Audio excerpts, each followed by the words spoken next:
Chapter 4, Mutual Funds and Other Investment Companies. Investment companies can be broken down into three categories: unit investment trusts, managed investment companies, and other investment organizations. Functions: what they provide record keeping and administration. They provide investors with the ability to diversify. You can literally buy, with the purchase of a share of a mutual fund, you can buy hundreds of shares of stocks, and instantly diversify. Most people don't have the necessary funds available to create a diversified portfolio on their own. So as a result, mutual funds were the original way for individuals to diversify their portfolios. We have some newer type investments that we'll discuss in a little bit that allow for that as well, that are cheaper and so forth. So they provide professional management, lower transaction costs, much lower transaction costs. If you can imagine buying a bunch of odd lots for an individual making a bunch of odd lot stock purchases. The cost is going to be considerably larger, even with discount brokerage. Definitions: investment companies are just financial intermediaries that provide these types of investment services. Net asset value is simply the asset minus the liabilities per share for the fund. Types of investment companies: unit investment trust. Money's pooled from many investors. It's invested in a portfolio that is fixed for the life of the fund. Managed investment companies: professional investment firm that manages a portfolio for an annual fee. Load is a sales commission on charged on a mutual fund. We'll talk about them as we go forward. Front end loads and back end loads. Front end load comes off the top. So if you pay a load in the beginning when you purchase the shares, you're reducing the amount of money that you have invested in that fund. There are also open-end funds and closed-end funds. We'll see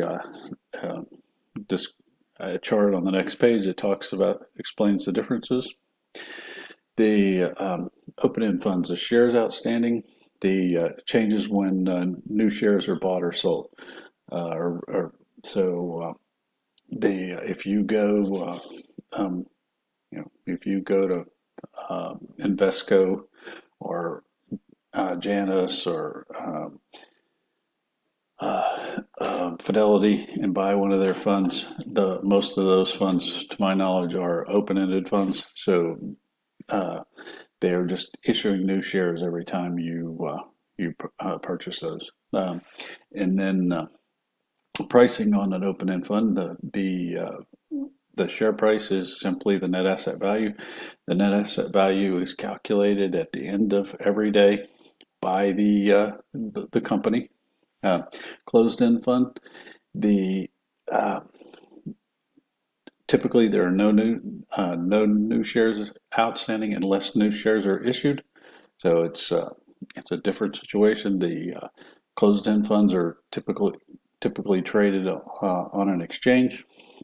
The pricing, the share price may vary from the net asset value, so it can sell at a premium or a discount. Commingled funds.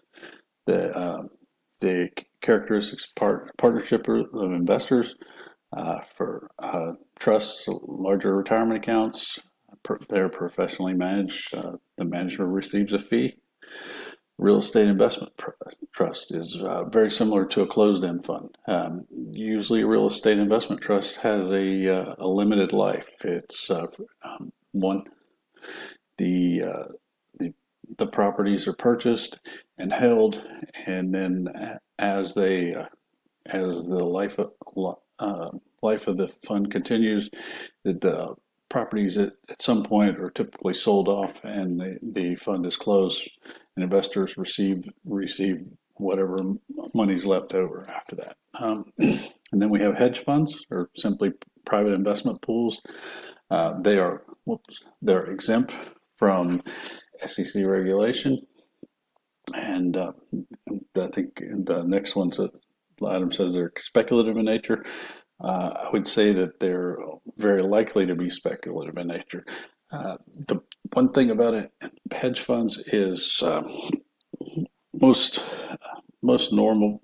The average person will unlikely to ever invest in a hedge fund because the minimum investment and minimum net worth tend to be in the millions. So it would not be uncommon for a minimum net worth of $50 million and a minimum investment of $2 million or $5 million or something of that nature, potentially even more.